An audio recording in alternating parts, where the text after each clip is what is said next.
দূরে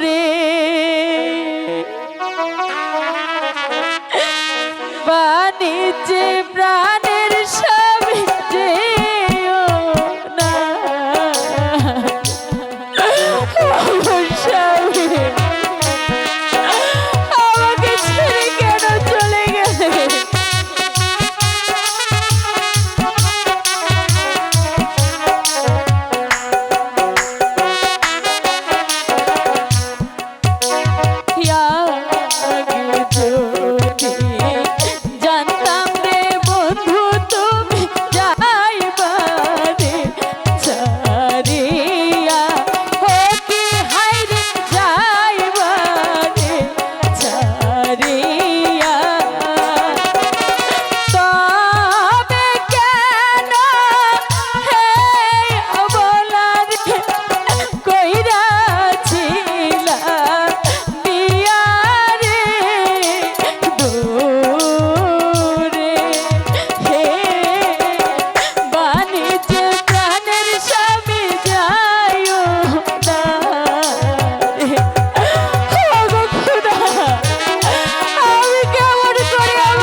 তুমি আমার স্বামী সহায় থেকো, আমার স্বামী সহায় থেকো।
এই দেখ তো কোন শালাই জানি ডাহেরে। না না না তুই কোমের তালে আমার উপরতে পাও দিলা দিস একা সরা। ওরে আরে নানি তো নাই, শালার জন্য কমাবার হারি না শালা।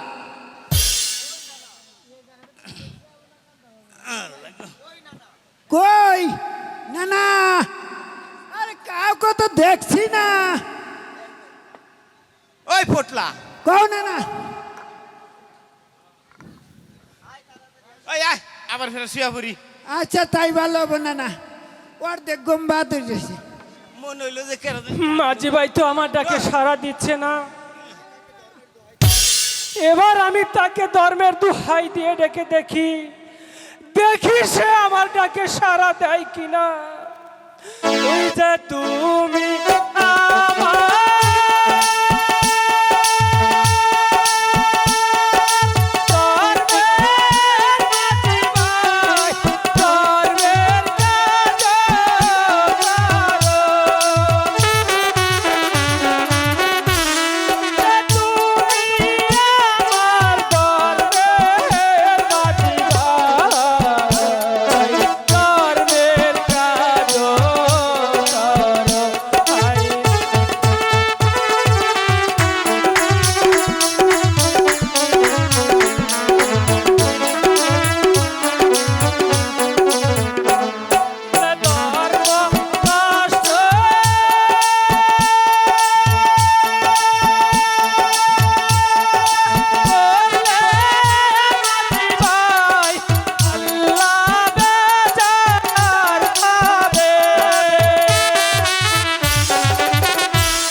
এই ফটলা ওই ট্যাক্সে আবার ফেরা কেন জানি টাকা থাকি বার্তাছে। এই যা না মধ্যে তুই যা, না তুই যা। আর মন্দির জ্বালায় না, কি ডিস্টার্ব নইছে না। এরপরে আমি ওর নানি রে নই আমো, আমি আমো না। আরে ভাই যাস না, আমি তো বুড়া মানুষ বুঝছ না কে।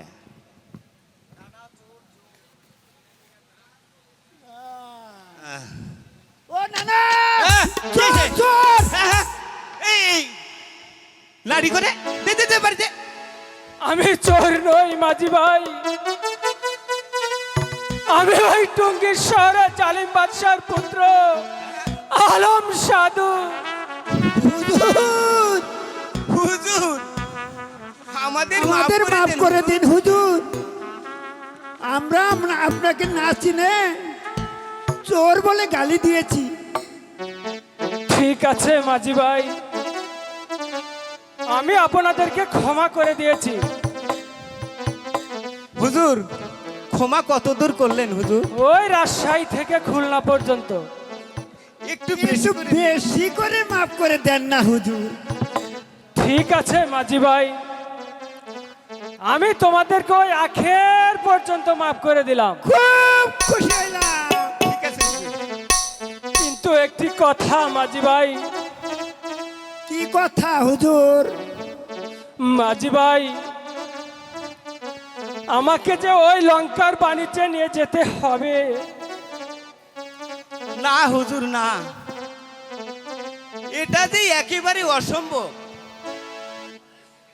কারণ আমাদের নৌকা যে সব ভেঙে চুরে সরকার হয়ে গেছে।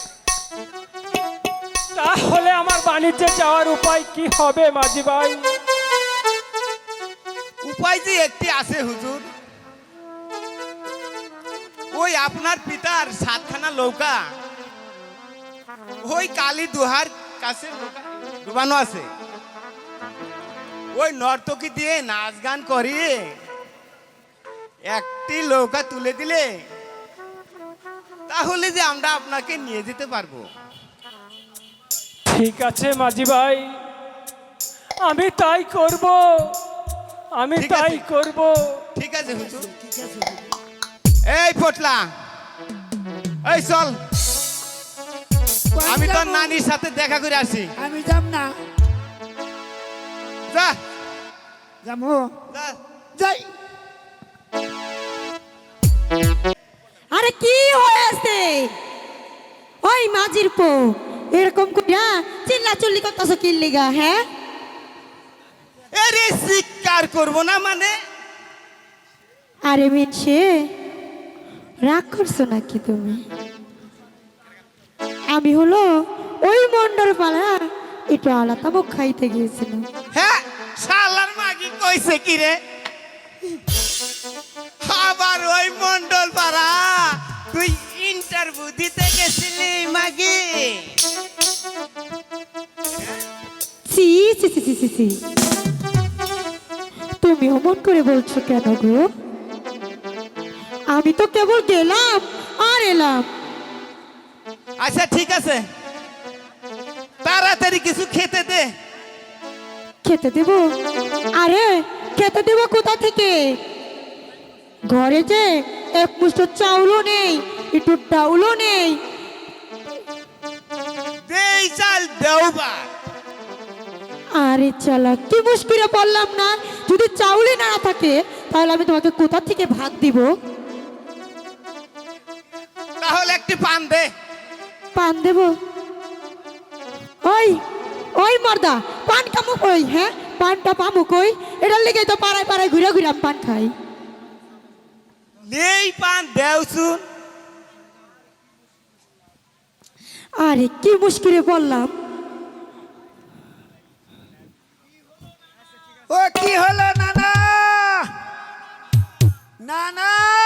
আরে আরে ভাই বলিস না, এই শালির সাথে আমি আর পারলাম না রে ভাই। উচিত কথা কইলেই দোষ। এই পটলা শোন, কও নানা, কও। ওই চল, সদাগর হয়তো চলে আসতে পারে। এই যে শুনো, তুমি গেলে যাও, এই পুটলারে আমি যাইবার দিব না। আরে যাবি না মানে? এই পটলার সাথে আবার তোর নাকি আবার কিসের আবার পিটিস পিটিস? আবার কি তুই ইন্টারভিউ দিতাস আমার নাতির সাথে? এই পুটলা, এই পটলা, ও নানা, তুই যা, আমি আইতাছি, যা। এই, না না না, গান তুমি দে। যাও।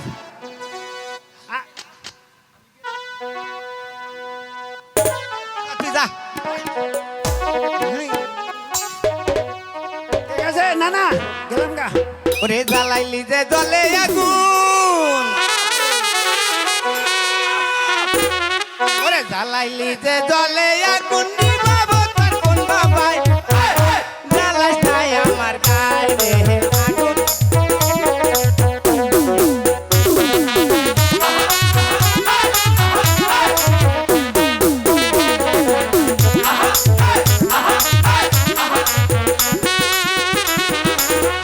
সারাটা দিন নৌকা ভাই গো যমুনার মাজার বৈকাল বেলায় আইসা দেখি কিনি দেখি বারে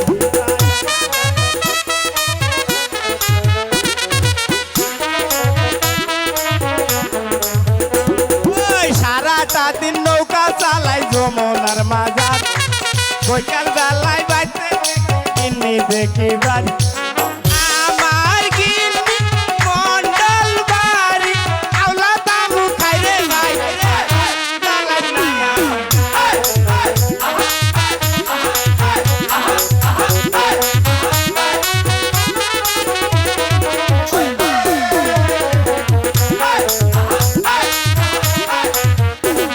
জ্বালাইলে যে জ্বলবে আগুন নিভাবে তোর কোন বাবাই আগুন জ্বালাইস নাই আমার গায়ে আগুন জ্বালাইস নাই আমার গায়ে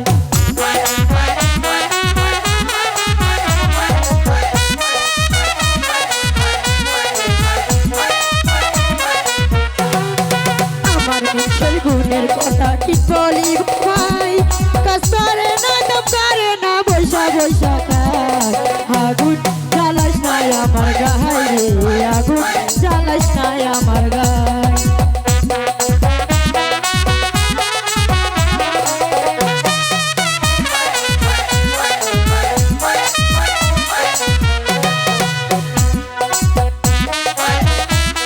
চলো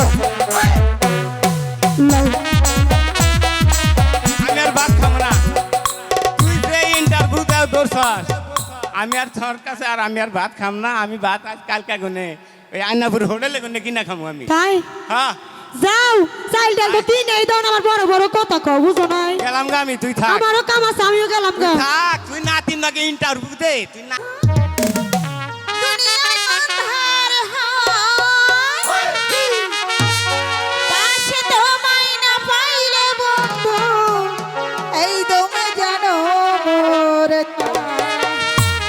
ও বন্ধু তুমি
ভাই তো আমার ডাকে সাড়া দিচ্ছে না, তাহলে তাহলে গুরু ভাইকে আমি অন্য সুরে ডেকে দেখি।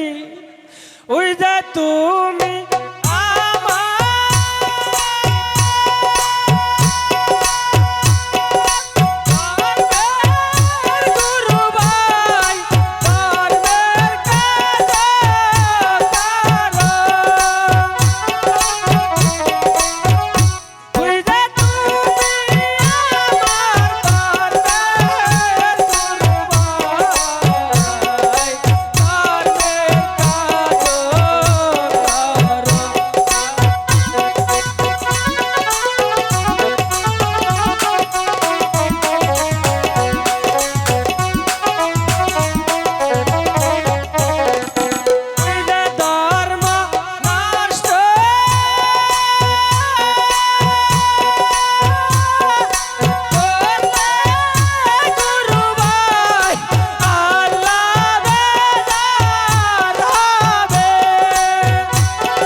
কেরে কেরে পাপি,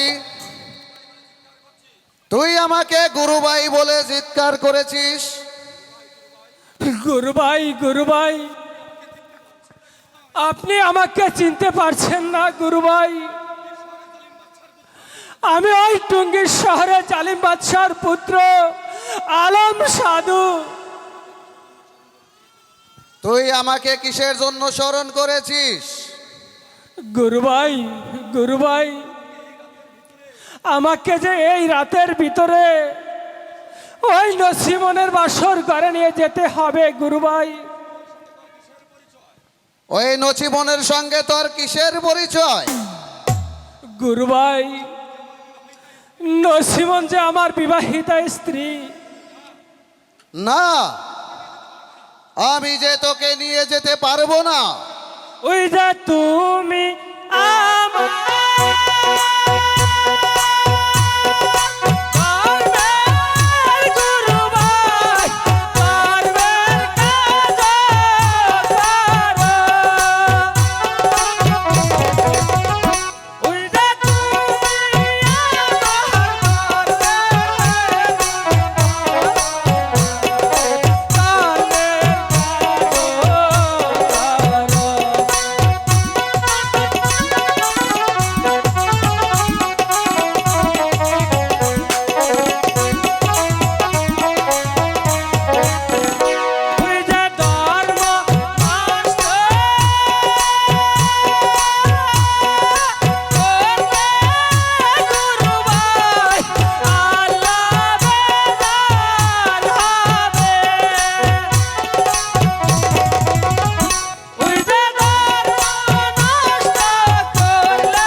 শোনো আলম সাধু,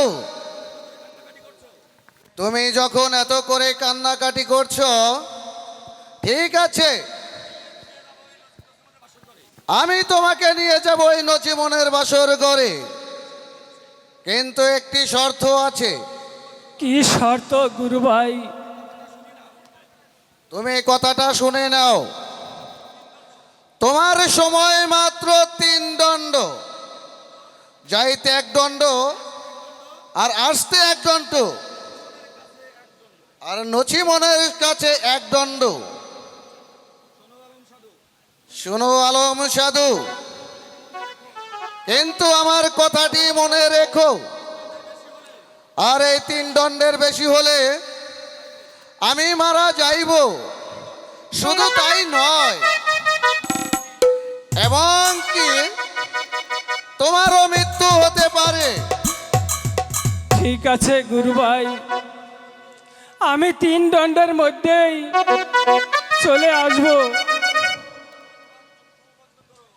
তাহলে তোমার চক্ষু বন্ধন করো। চক্ষু বন্ধন করে তুমি আমার সঙ্গে চলে এসো। এক মাওলা।